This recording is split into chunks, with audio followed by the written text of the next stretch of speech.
Good morning, good afternoon, everyone. I'm Tamara Ecker, Managing Director of British American Business, and it's a pleasure to welcome you to today's discussion around the circular transition, compelling businesses to shift their models for reuse and recycle, and also their investment patterns for a more durable future and to create efficiencies and savings. This event is part of BAB's Corporate Citizenship and Sustainability Series. It's a mix of roundtables and business intelligence briefings covering critical ESG issues in business and private sector-led initiatives. This is a recurring series for BAB, and we're very lucky to have a number of partners and sponsors supporting the series, including EY, Debevoise and Plimpton, and United Airlines. So in terms of today, in terms of format, we'll kick off with a moderated discussion for about 35 minutes with our guest speakers. After that, we'll open up to Q&A from our guests and our audience, asking everyone to please keep your microphones on mute. Please feel free to come on camera, though. Keep your cameras on. And then if you do have a question, please use the raise your hand feature or put it in the chat and our moderator will come to you. So to help us tackle the topic and discussion for today, we are very lucky to be joined by a fantastic panel of experts who will be moderated by another expert, Nicole Ray, who is the Senior Manager for Climate Change and Sustainability Services at EY. Nicole has more than 19 years of experience in sustainability, creating strategies and partnerships for water, agriculture, climate, and recovery projects with cross-sector of NGOs, industry groups, hospitality, travel, food and bev, et cetera. Prior to EY, Nicole spent just shy of a decade with Coca-Cola North America, where she led water and energy efficiency initiatives and trainings, as well as supporting source water vulnerability assessments and source water protection plans and managing the recycling programs. We could not have a better placed person to lead us through today's discussion. So Nicole, I'm going to hand over to you. Thank you, Tamara. Hi, good afternoon, good morning, everybody. Great to be with you today. I will go through a couple housekeeping rules. So we're going to ultimately have this discussion for about 30 minutes, as Tamara mentioned. The rest of the time is going to be for you. We want to hear from you. What are your burning questions? I feel privileged to get to be part of this conversation, but we have some amazing experts on the line that are going to share their history, best practices. So please don't be shy. Raise your hand, put it in the chat. Please do keep your mics on mute unless you're asking a question. We do ask everyone to ask their questions live. So use the raised hand function, and then of course, come off mute and let us know what you're curious about. And then you can also put it through the chat, and we will be recording this. So you probably noticed that prompt when you joined on, and we can share upon request. Without further ado, I do want to introduce our panelists. We have some amazing folks today. Sarah Brennan, she's the Positive Business Director for Pentland Brands. She joined as Head of Corporate Responsibility back in January 2019 and has played a key role in further embedding their sustainability across the organization. More recently, she was instrumental in ensuring that high standards of responsibility, accountability, and transparency with suppliers and partners during the pandemic, which they were actually recognized in a special ethical fashion guide for COVID edition published back in October. She's a science and law graduate, alumni of Cambridge Institute for Sustainability Leadership. She has a master's in sustainability and responsibility from Ashridge Holt International Business School. And she's currently studying for a PhD in organizational change, looking at examining how organizations operate, change, and adapt. So thanks for joining us, Sarah. We also have Josh Buckland, a partner at Flint Global. He's a partner at the political and regulatory consultancy, Flint Global, where he leads companies' work on energy and environment issues. Prior to joining Flint, he was an energy advisor to the Secretary of State for Business, Energy, and Industrial Strategy. In this role, he provided policy and strategic advice directly to senior politicians on a wide range of energy and climate issues. This included playing a key role in major governmental policy decisions, such as setting the UK's net zero target, Alongside his work at Flint, Josh is also a senior fellow at the Think Tank Policy Exchange and an expert advisor to the UK Innovation Agency, Nesta. Next, we have Andrew McKenzie. He's the Director of Strategic Business and Partnerships at Schneider Electric. He's got over 20 years of experience working in the energy and sustainability sector. His career has spanned a broad variety of energy-related projects and programs, and his background includes extensive experience with renewable energy, smart infrastructure, decarbonization strategies, and sustainability. Most recently, he was recruited to join Schneider Electric UK&I strategy team, and that includes both the digital consultancy and circularity, reporting to the VP of Strategy. He's an environmental scientist by training and holds a Bachelor of Science from the University of Plymouth in Environmental Resource Management and graduated from the Camborne School of Mines, having studied environmental science and technology. And last, but certainly not least, Toby Seidel, Sustainability and Resources Lead from Accenture. He helps lead the UK and Ireland business and is a member of the organization's global leadership on sustainability. He's also accountable for leading client relationship and work Accenture does to drive shared impact on climate, social, and nature-related outcomes. He brings experience in advisory and senior leadership roles across strategy, M&A, and industry in the UK and abroad, including recent leadership of Accenture's energy, natural resources, and utilities business with a very specific focus on driving growth through a just and fair energy transition and net zero future. He holds an MBA from INSEAD, a Master's of Science from King's College in London, and a Bachelor's of Psychology from the University of Bristol. So I am very excited to get this conversation started because I think the breadth and knowledge from this group is going to really show where the circular economy can come to life. And with that, I'd love to just start for each of you to take on how do we create a successful circular economy. And please feel free to dive into any specifics from your example, from your lens. What are some of those most important components to a circular economy? Let's start with you, Sarah. Thanks. So I think there's a responsibility for businesses, but also the role that we have as consumers as well to start thinking about, we make things, we purchase things, and we don't always think about what then happens. And so I think it's having that awareness and that consciousness about what happens at that end of life, and then thinking about what are those new business models that we need to invest in businesses, but also the role in organizations in bringing consumers along in actually helping them, making it as convenient as possible, making them think and educate as well around circularity. And then obviously thinking about what's the infrastructure that's needed, what's a government, what's a policy. So it's fundamentally, it's just something that we all need to collaborate and think holistically on. I don't think we can do this alone without joining up industries against industries as well. So it's fantastic to start this conversation with yourself today, because I think, just having this breadth of members on the call and us all here as well, I think we can start that cross-industry and cross-business discussion, which is really needed. Fantastic. Yes, agreed. A systems thinking approach is so necessary. Thank you for sharing. Josh, let's go to you. Thanks, and great to see you all. And I'll take a bit of a political kind of policy regulatory lens through the discussion.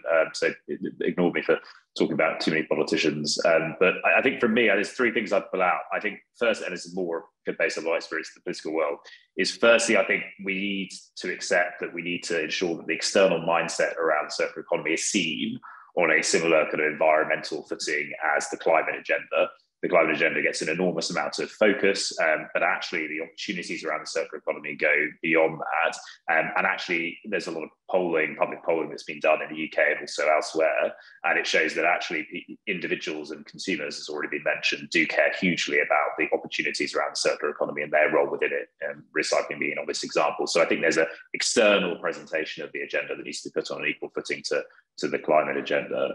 I think secondly, we need to see it as an infrastructure market and an infrastructure opportunity. It's not a kind of environmental soft sector. There needs to be a significant amount of green investment right across the market to ensure that we can actually deliver a circular economy. And it needs to be seen in that light. It's an economic opportunity and therefore a commercial and business opportunity, and also a way of creating jobs, creating prosperity in a way which hasn't really been thought about before. And then the final thing I would say is I think we also need to see it as a long-term opportunity. A lot of the work that's being done in, say, building low carbon energy infrastructure has all been about long-term investment, long-term opportunity, supported obviously by government and regulators. So I do think there's an opportunity to see this less as instantaneous small things, but also really fundamentally long-term changes that will require long-term business models and support, which I'm sure we'll get into as the conversation progresses. Yes, thank you, Josh. All right, handing it over to Andy. Good afternoon, everyone. Great to be here. Thank you for the invitation. Just to kind of emphasize two of the points that Sarah and Josh have raised, this really is about collaboration for us. So we've been looking at circularity for some time. And as Josh said, there needs to be a shift that circularity isn't just a nice to have. It is a genuine opportunity for organizations. So you need to ask what's going to drive that shift. So for us, we've seen pockets globally where legislation is doing that. So in France now, there's a big push on circular products to be included in new projects and new builds going forwards. That's seen a huge shift in the mindset of architects, manufacturers, end users, etc., on what circularity means. And it gives an opportunity to raise a discussion with perhaps some stakeholders who aren't involved directly in that circularity. So for us as a manufacturer, it's hugely important. There's a massive amount of challenges we face with supply chain. So getting hold of materials is an issue. So for us, there's benefit in being able to access materials that are already in use and can be reclaimed, repurposed, recycled, etc. But all of that sits on top of, I think, a layer of data about understanding what the opportunity for circularity is. People need to understand the products they're using, the organizations they're working with, the information they can garner from other organizations, perhaps in their supply chain or partner businesses that could be on the same business estate as them. I think once you've got baselines around the products you're using, the materials you're using, the energy you're using, then you can start looking at your strategy around circularity, and that's a great starting point. Fantastic. Toby, over to you. Yeah, thanks, Nicole. And look, thank you very much for hosting us all today. I think to add a little bit on what's been said already, I think we need to tackle or accelerate the return on investment for circular business models. I think the logic is quite clear and in many ways obvious to reuse. But the reason it's not the end of the line yet for linear business models as much as we'd like it to be is because we need to find ways to accelerate that return on investment with the new models. And that's both for the businesses and the return to policymakers who are involved in this, but also for the communities that have got to start to engage in and drive demand for new business models. And so I would call out collaboration, Andy, which you mentioned, massive point. And the collaborations get bigger. They're between business, they're with local policymakers, they're with local community makers and consumers. I would call out the need to put in the infrastructure, some of the technology to help support those collaborations, which can be quite complex, but also to visualize the future business model that you could be headed towards. And I can share some examples a little bit later on. And then we need some incentives as well to drive the uptake. There are some policy areas where we could, encourage, uptake of circular product. There are, product standards that both industry and regulators could get behind to support it. And then the last thing perhaps I would just say is really thinking about the consumer side, the demand side. Now, we tend to hammer consumers and say, you need to be more sustainable, and therefore the burden of choice is on you, and you need to find the economics for it. Well, actually, maybe we should stop leading with that and start looking for cultural values of resourcefulness that already exist. And let's figure how we tailor these new business models and put something in it for the consumer needs that are already out there. That's really helpful. And, I feel like you've teed up my next question quite well, Toby. I was wondering if there's some opportunities that each of you want to mention. I know a couple have already been shared out, incentives, collaborations around how do we keep these valuable resources in play, and thinking about reducing the need for new raw materials, creating a more resilient supply chain as well as saving energy. And so I'll actually pass it again back to you, Toby. I'd love to hear, you mentioned a couple ways that collaborations and some examples that you've been a part of that you're seeing between your partners, technology drivers to actually implement circular business models and enable reuse. Could you share a little more detail on some of those examples? Sure. I mean, you just mentioned one policy thing at the beginning. I think there are things that industry and business can lead on together with regulators and government. Really being proactive in product standards, bans on harmful substances, how to, take a bit of a lead on that, I think they can do together. So there's one big area of collaboration in there. Also, how can you support local authorities or governments in terms of physical and digital infrastructure for, say, reverse logistics change? Business can help say, look, there'll be a payback for that. So that's kind of one important area of collaboration, which I would see and we'd call out. But I see lots of areas of collaboration that's really supported by technology, but it's not all about technology. You've got to put the human-centric side in there first. So making sure you're collaborating, understanding consumer groups as well is really important, and local communities actually, and what's important there is very important, and to listen. But we collaborate, as you'd expect, as a very large technology business and partner.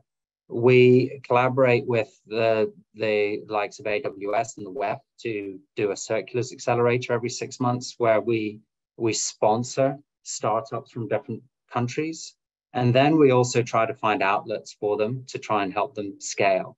We work with major providers on ERP and on components to try and put responsible design and production into their modules. So we work with and actually build this together with SAP, and we try and help make sure that the core technology that businesses use actually lends itself to some things that they will need to track and measure in their business. But then we also work on things like industrial clusters. That's a UK sort of policy approach, which is super interesting. When you get into an industrial cluster, you're putting all sorts of different businesses in a very close, geographically co-located place. And it's a great opportunity to find new business models. So who would need to be involved in Humber Industrial Cluster to invest in a new waste heat network that goes from a factory perhaps to an office building? Or, and I know it's perhaps a bit of a new material, but we've done work, thinking through a digital test bed or a digital twin on who would need to invest in a hydrogen network to make that worthwhile. Who needs to play what role, and how can you start to evolve that as a product? And then I'll give you one final area because it's material and it's sort of commercial. If we look at a circular, a business that's focusing on circular inputs, at least, if you look at sustainable aviation fuels and how you try and change a component in a massive industry, which is having obviously a direct impact on carbon. We'll work across. We've done with Avelia, we've worked with Shell, with Amex, and that's really trying to couple a number of things, which is how can we create a new marketplace that's using technology, that's using B2B access into businesses, that's trying to find funding so that we can find a way to increase volumes of SAF into the system. And the really important bit there is we know how to do it, but unless you find mechanisms to make sure that more volume's going in, you're not going to hit different price points. You're not going to hit economies of scale. So it's trying to find little tipping points on economies of scale for new circular models or new, more sustainable models. I'll pause there. No, those are fantastic insights. And I think thinking through those different networks and how you create, I love the idea of the industrial clusters is such a great way of how do you bring the businesses together, which I think also BAB here is doing a great job of helping facilitate that conversation and connectivity. Sarah, building upon what Toby has shared, maybe you could also share with us some of the technologies that are enabling your strategies. And, do you think wider adoption of tracking technologies could be key to an effective circular economy? Yeah, so I think for us, our strategy, we're trying to look at ESG holistically. So how can we take action across that full ESG spectrum? And often it's around the data and getting that data. It's complex. It involves many different stakeholders. And I think if you look at a supply chain such as ours in the fashion and sporting goods area, it's many different tiers, it's many different stakeholders, and being able to gather, manage and store and analyze that data.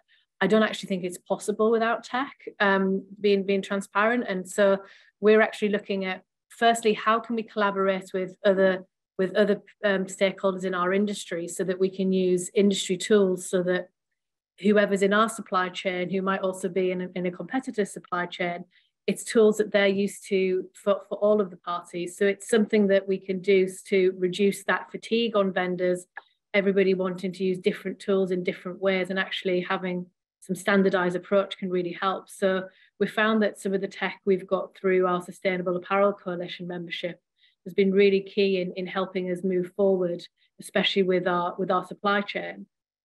This year, we've actually been investing in supply chain mapping, so actually getting that real transparency using tech. We've partnered with a company called Segura, so that we can track all of our supply chain and then store all our different sustainability credentials, raw material mapping, all that with supply chain details, so that then if you're looking at tracking technologies when that product becomes on a market, you know how many times that product's been used, how it's been recycled, how many times someone's loved and reloved it. But then you've got all that kind of raw material data and that supplier data built in as well. So I think the tracking and the technologies it's really important for the strategy to really come. And I think we've mentioned it already earlier, the legislation. I think there's a transparency agenda coming, and I think the more that we can embrace technology, I think that will really help us prepare for some of this legislation, which will only help us go faster and go further as well. So I think technology is key. It's not the only thing, but I think it can really help us move forward faster and actually make data-driven decisions, so we actually know why we're doing something. And I think that's really key as well. Agree. And I think you're touching on a key thread here from the entire conversation. Maybe, Josh, you'd love to share a little bit about how you're seeing the role of policymakers and legislators playing into the circular movement, and how it's affecting and or defining some of these models, especially on the digital side. Yeah, it's really interesting. I think that there has definitely been, early on, there was definitely a strong sense that regulation and kind of policy was kick-starting the market and creating a sense of action, kind of some of the limited changes that were made to kind of product requirements and some of the obligations that have then been put on businesses, especially as the kind of initial areas of consumer interest and concerns around plastic pollution and other areas picked up. I think if you look at least talking from my experience, I think policymakers are now struggling with the more transformational changes that are now required, because to create a true circular economy, it's not simply those small level changes. Those are important, but they're not necessarily enough. Back to what I talked about previously, we are going to need quite a lot of major infrastructure investment. We're going to need to change behavior. We're going to need quite fundamental innovation right across the economy. And I think policymakers know they've got a role in that, but are worried about what that transformational change will require, both from a kind of purely political sense, the cost that it could create, and also the challenges that it will have from a regulatory perspective, and also their ability to keep up with the pace of innovation. Because as others have talked about, there is a lot of innovation in this area. There is a lot of opportunities around data and new business models that regulation may itself struggle to keep up with, which is a perennial problem.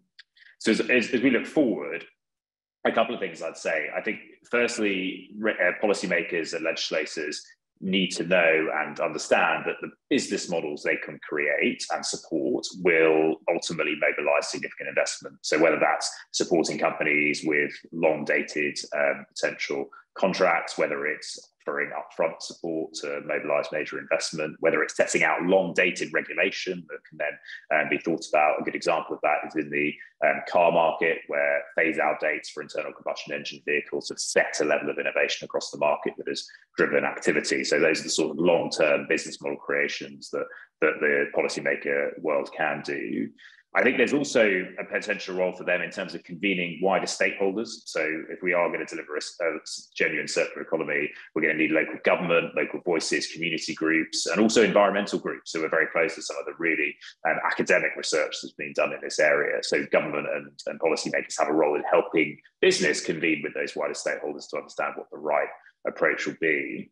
And then the final area, and we may touch on this at some stage, is around international standards. Companies obviously operate across boundaries, but governments need to collaborate as well.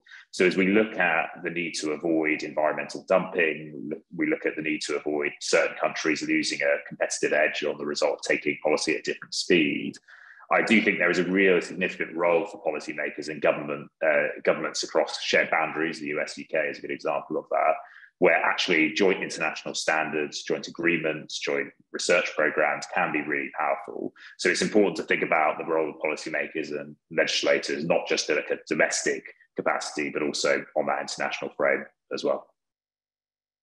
No, I think it's a great point, and most organizations are operating globally, and so they're trying to create this patchwork quilt of all the different pieces they need to comply with, and it makes it so much harder to have that strategic approach, really systems thinking approach, to be able to achieve it. Great points. Andy, I know we've covered a lot on this topic. Any additional add-ons from you? Yeah, I think it is about sharing the experience that you go through. We're a global manufacturer. We face a huge amount of challenges in terms of materials that we use. As Josh said, global regulations around certain electrical standards, but also demands from customers. You know, we have to walk the walk with them. So we're quite open and transparent about the challenges we face as an organization with 140,000 people globally and factories all over the world. We're showing people where we've been, some of the things that worked well for us around circularity, some things that haven't so far, but could do in the future, because we're all part of one global economy. So the manufacturing in the UK could have an impact on a country elsewhere in the world. So this isn't a local thing, as Josh was alluding to.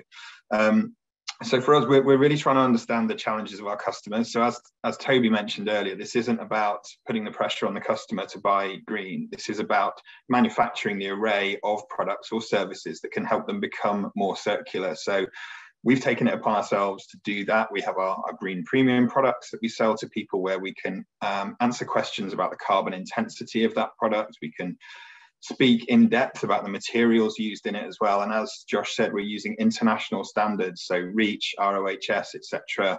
So it's not lost when we're talking globally about this, because this is something we can all collectively contribute to. So for us, yes, there is a challenge there around circularity, but we're seeing it as an opportunity, which we're trying to flip it. So as I said, in France now, for us, this is a revenue-making part of our business. It's rapidly growing. We're struggling to keep up with the demand that's being put on us there. And this is now being replicated globally. I think as well, one of the big challenges a lot of people face is just knowing where to start. So when we're talking to customers who are looking at their assets and infrastructure as they are now, we've been told that we will see a decline in new build in the coming years, and businesses and organizations making decisions to stay where they are in their factories and offices and refurbish, refit, upgrade the infrastructure to bring it up to a modern standard. And sometimes organizations just do not know where to start with that discussion. Technologies change at an increasingly accelerating pace. So it's knowing which point you need to step in at, and actually coming to some of the experts on this call, or working with BAB, etc., just to try and understand, has anyone done something similar to us? Who's stepped out into this brave new world and actually done something around circularity? So I think the sharing of information is critical for me, because it's a huge shift to make the decision to say, we're not going to that new factory, we're going to stay and we're going to upgrade from our 1970s infrastructure to bring it up to modern standards and future-proof it. That's a big task to take on. And there are plenty of options out there as well. As I say, data is the key, understanding what your business does, what your requirements may be over the next 5 or 10 years as well, understanding any legislative impacts that you may have as a result of government changes, policy that's coming in, etc.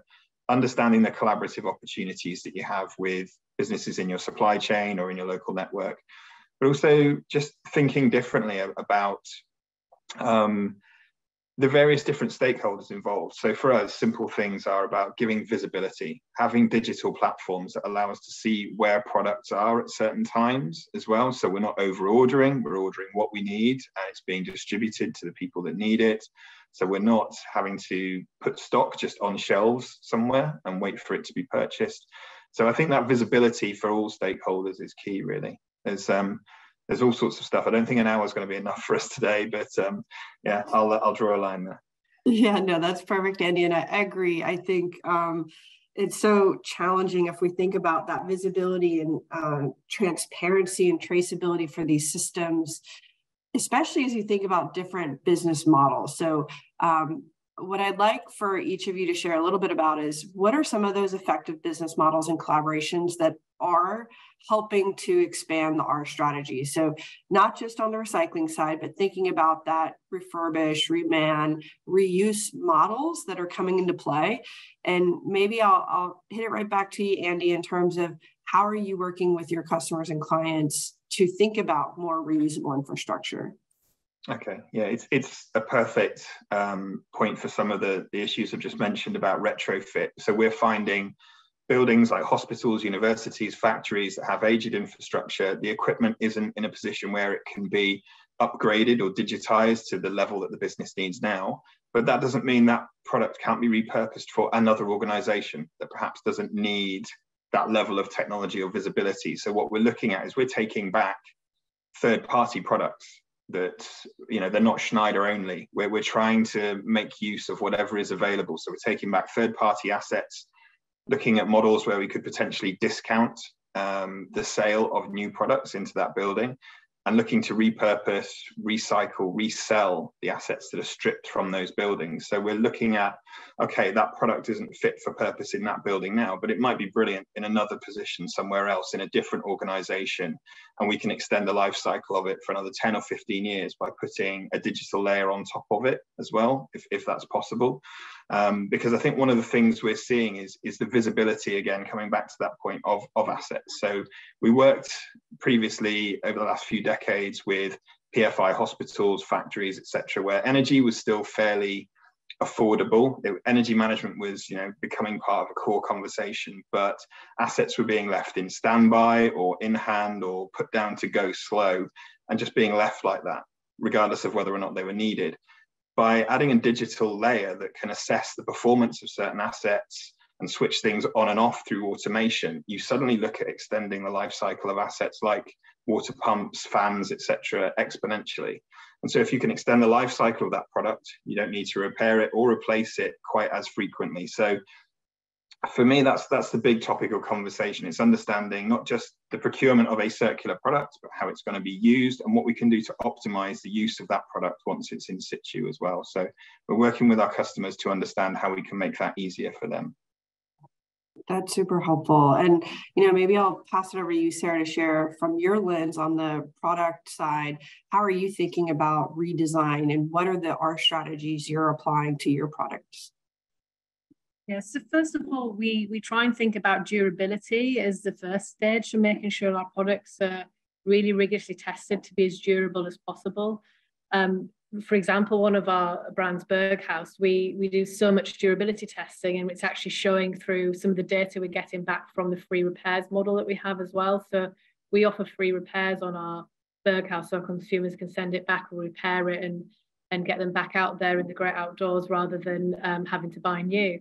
And we have examples of some jackets coming back that are 25 years old. So having that durability at the forefront, I think it's been really helpful in us thinking about circularity in a way before we were really thinking about it, if that makes sense. So when we've been designing these products in this way for a long time, it's been the catalyst for us to make sure that durability is something that we stand for as a business. But we do understand that even after repair, you know, at some point these products will have an end of life. And so being aware that, you know, as a business, we don't have to be the expert in all areas. We don't have to be the solution provider as well, but we do have to identify and help our partners to understand what our products are made of. And that's where data comes in handy, and how they can be recycled and repurposed. So for example, footwear is a very challenging piece to look at from a circularity lens. There's so many components, they're made in a different way, and there's not that many standard recycling of footwear out there. So what we've done is we've partnered with Reskinned, who are an expert in that, and so they then do our consumer take back for our footwear, which can be repurposed, resold, or recycled depending on what's come back. And so I think it's businesses being aware that you don't have to be that expert is really key in enabling. Internally, we've set up product circularity scorecards, and that's something that we're going to roll out next year in the business. So making sure that we can continue to score ourselves and try and strive for better, and being aware that we can't get to perfection straight away as well. So allowing ourselves, some products, it might take a bit longer on that circularity journey, but making sure we're starting from somewhere, benchmarking and improving. So yeah, there's lots of things out there that companies can do to make small changes, which will have a big impact when you look at the scale and volume of that as well. Super insightful. And maybe, I know we want to jump over to audience Q&A, but I will pose one last question to our panelists. What impact do you see investment patterns and economic incentives having on governments, companies, the consumers, right? We've talked a lot about changing mindset of the consumer. Can maybe, Josh, you kick us off with what that opportunity looks like? Definitely. So I think what we've seen, I kind of use the best kind of tangential example, which is the energy sector, where at the point where incentives have been put in place, whether through carbon taxation or through direct subsidy, the level of business investment in DevEx mainly to create a project pipeline, or alternatively actually through delivering projects, has really accelerated. And we're seeing that obviously in scale in the US at the moment, given some of the interventions that have happened from the administration. But clearly that is a wider lesson beyond just the kind of core energy infrastructure sector. And it feels like as governments across the world are looking at potentially what incentives could be put in place, there will be a real demand. And actually there is already a lot of work being going on, especially in Europe, around potentially feeding the costs of fully recycling or fully processing material up the supply chain that will then create a monetary incentive for people to try and find better ways of dealing with it up the chain as well. So there's some really quite complex waste reforms ongoing, and as soon as those are in place, then actually I think we'll see a real transformation of the level of appetite and critically the level of investment in reprocessing infrastructure and other areas of the system as well. Or just on the consumer side, it's been really fascinating that actually early stage incentives have made a real difference. So the best example from a UK perspective is the plastic bag tax that was put in place, where a very small charge was levied on plastic bag use, which has fundamentally changed. I think plastic bag use is down nearly over 90%. It's been a really fundamental change. And that is just a very small example of what can happen. And it supports the point that's been made earlier, that consumers are up for this stuff, but a small amount of incentives will really kind of change behavior. The challenge, and this is a kind of a challenge for business as much as it is for policymakers, is what's the right balance between a carrot and stick? What areas do you need to actually provide an incentive to use maybe a more circular product, or alternatively, where do you need an actual regulatory or cost punishment effectively to make that happen? And I think it's a difficult regulatory and policy question, but it's one where businesses, if they can identify areas that policymakers should be moving quicker on, there is a real good opportunity to use that to build market and to build the opportunity that's already clearly there. That is always the question, the carrot or the stick, and where are we seeing the highest impact? I'd love for your thoughts as well, Toby, in terms of, especially, I love the whole industrial clusters you've been working with. How are you seeing that play amongst different organizations, and being, more for policy, which hasn't always been the case with all organizations, and what that driving force looks like as companies do make pretty, hefty circular goals for their organizations. They recognize this is a key arm. How are you seeing that come into play with these various clusters? Let me just pick up, Josh, on what you said. I think the plastic bag point is a great point, actually, where you've got policy moving forward and actually it's been adopted and accepted and it's changed behaviors, but it hasn't been, dramatically complained about, because the logic makes sense. And it's a very simplified example for consumers, because, when we go out and talk circular economy, I mean, we're like all over enthusiastic, but really it can lose meaning pretty quickly when it gets out there. And I think that's a great example. What we see a little bit is, and I'll get to the question, Nicole, I hope. We see a little bit that the sustainability premium that has been led with on some products and services is kind of shaking a little bit. And actually, especially in current times, cost of living crisis, you know, people are actually looking for it. You've got to hit cost parity to have, you know, mass adoption, right? It's got to be sort of mass affordable solutions. And a lot of the businesses we work with are really actually coming to the point where this isn't about trying to capture a sustainability premium, but actually it's about a fundamental piece of resilience in your business. And then as markets move, being in the growing side of the market and leading and growing market share and having a more reliable growth outlook in future as the world goes through, you know, such fundamental change.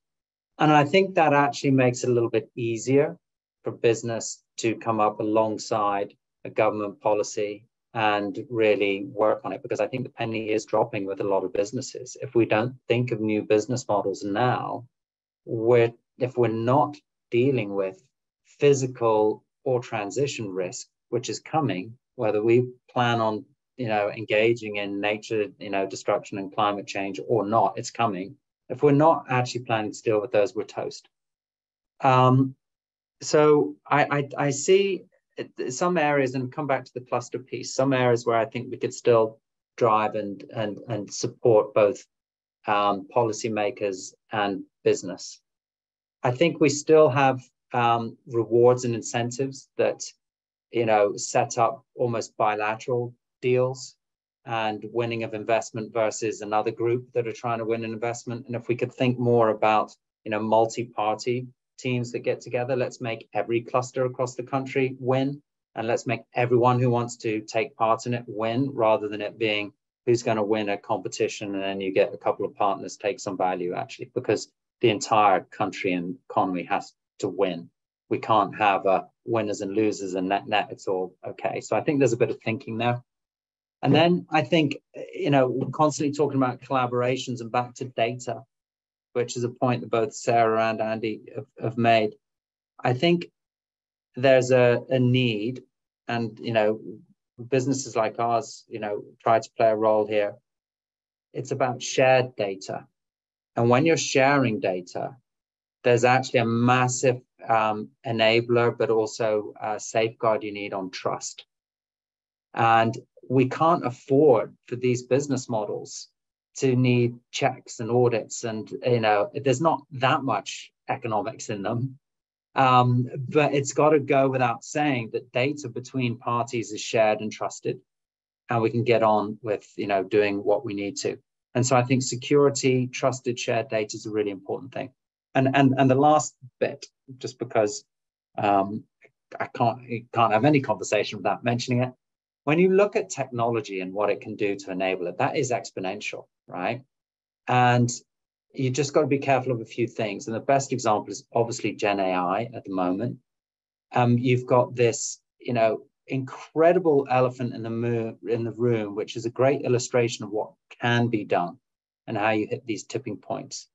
But I think the constant guard for business regulators, government, and leaders is, number one, always make sure you've got a sense check on the veracity and data that you trust. Back to this trust thing, we've got to figure that out somehow and shared data. And then secondly, make sure the ambitions are high enough. Actually, I think there's a risk that we could set our sights too low. And actually, when you look at technology and what it can do with circular or with sustainability, I think the risk is we don't set our heights high enough.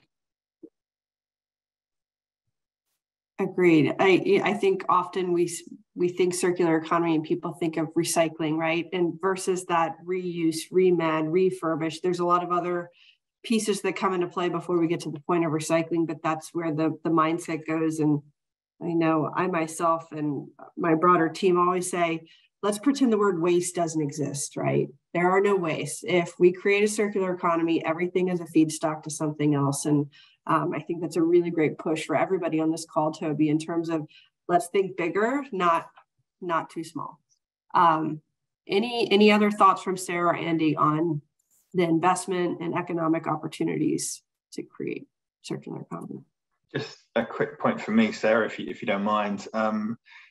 Some of the stuff that Josh and Toby have just discussed, this is legacy stuff that we're talking about here. The decisions we make over the next 5 to 10 years around carbon and the environment in general won't just impact us. It's our, it's our footnote basically at the bottom of our letter. And there need to be, as Toby said, some big decisions that are made, but they're those kind of no-brainers. The days of looking at a 2 or 3 year return on investment for an energy project and that's it.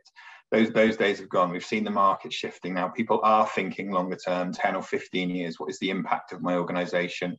But also to emphasize something Toby said, it's about de-risking your business as well. We're seeing it now that almost the carbon and energy benefits are being talked about as a byproduct of just having a very, very technologically advanced or digitized or operationally slick business. So you're looking at making sure there is no waste or inefficiency just in what you do day to day.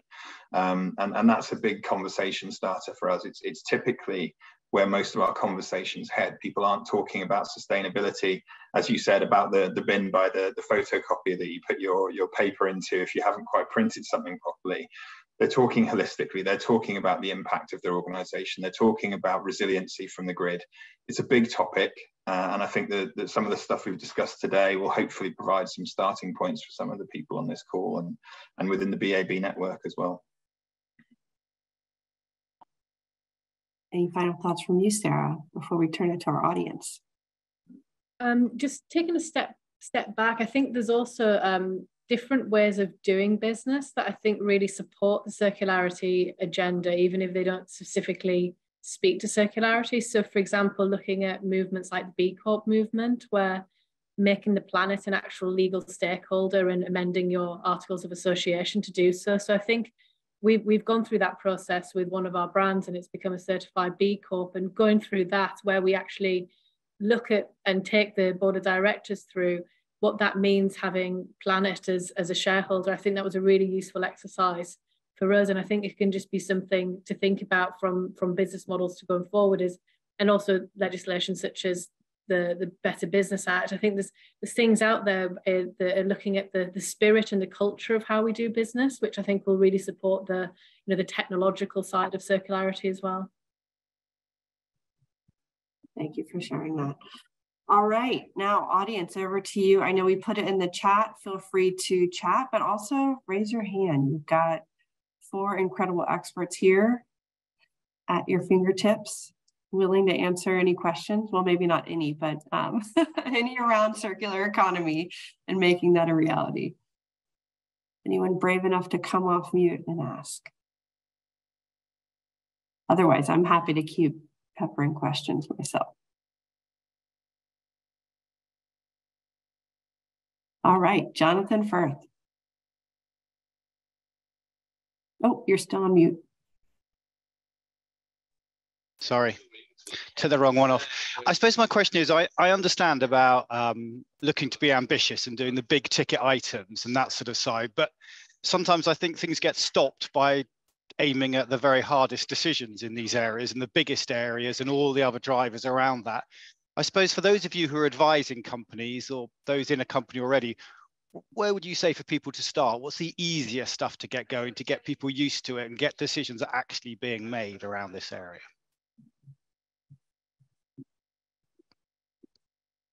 Panelists, who wants to go first? Is that your hand up, Toby? I mean, I'm happy to offer a thought, right? Which is look at your business, and this is from a business perspective rather than the consumer.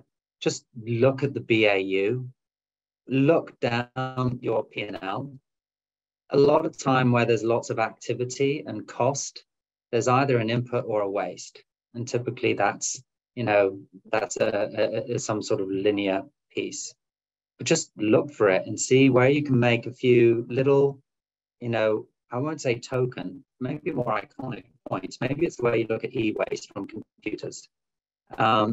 I mean, I haven't been in an advisory business all my life, but I started, and one of the very, very first pieces of consulting I did as like I know a lot younger than I am now, went into a supermarket business and looked at their waste register. And right at the top of waste was eggs. You know, in a supermarket, you should have like less than a percent of waste. They had like 7-8% of waste on eggs. So I went and had a look, and they were stacking eggs 12, 14 crates high. Everything at the bottom would break, and then they'd just restack it and remove the stuff at the bottom. Right. So it's just look for it and go and have a look, and then get some engaged members of the team and employees to come up with a new solution that they care about.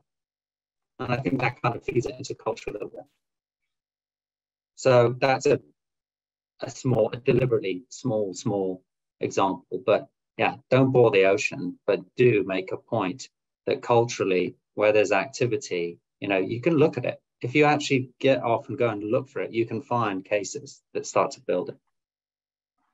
And I would say, Jonathan, every organization is bespoke as well. Everyone's business model is slightly different. But I would say one of the key starting points is stakeholder engagement, to kind of go with what Toby just mentioned about the cultural thing. It's about understanding what the different departments do, the different stakeholders within the business, getting them around a table and understanding from their perception what their operations look like and what they think circularity or an efficient economy might look like for them. Because what I've found from experience in the past is if you get the IT department and a field services or engineering department together from a factory, they will all see their business very, very differently. They'll have challenges, they'll have opportunities. But if you can get the stakeholders in one room together and start saying, what does good look like for us? You should ultimately start to identify some opportunities where you can engage with circularity. Great ads, Andy. Sarah or Josh, any additional thoughts from you?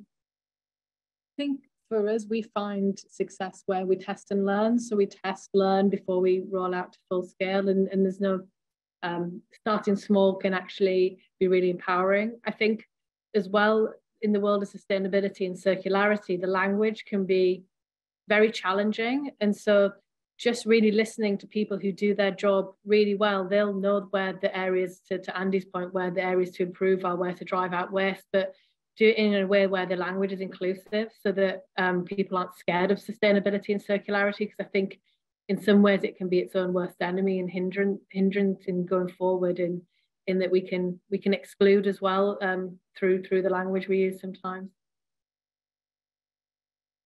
And the only thing I would just add on the kind of, not on a business hat, but kind of how policymakers think about it, is actually incrementalism in this space is what's actually worked. It's been the stuff that's been really the big ticket that hasn't really moved forward, like the fundamental reorientation of how we pay for recycling, for example, at a household level. That hasn't changed fundamentally because of the fact there's too big a change for people to make. The thing that has worked from a regulatory perspective has been banning small things, putting small charges in place and incrementally moving in that direction. And unfortunately, a lot of the businesses we work with see that as a threat, when actually, in some ways, small incremental changes can create new business opportunities and also can fundamentally reduce the environmental impact of businesses who are putting that material onto the market, or alternatively having to give that to their consumers, can show. So I think there needs to be a psyche shift, but that is not a psychological shift to a really fundamental requirement to change things overnight. It's that incrementalism that can, over time, make a big difference. So that's the way that policymakers themselves are thinking about it. It's, I think, personally, for businesses to come up with what those incremental ideas could be, because they're closer to what is actually replaceable, what can be done differently. Whereas policymakers, you'll tend to find,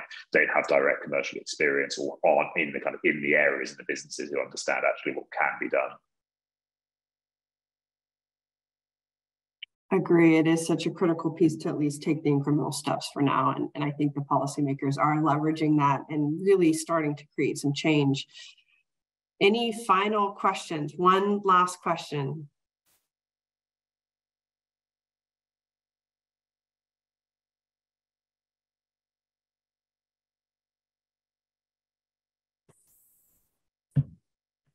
No? All right. Well then, oh, is that somebody? No. Okay, then I will take this last few minutes to just have our panelists super quick, 30 seconds or less. Final thought, where can we go? I love the idea of this, where do you start?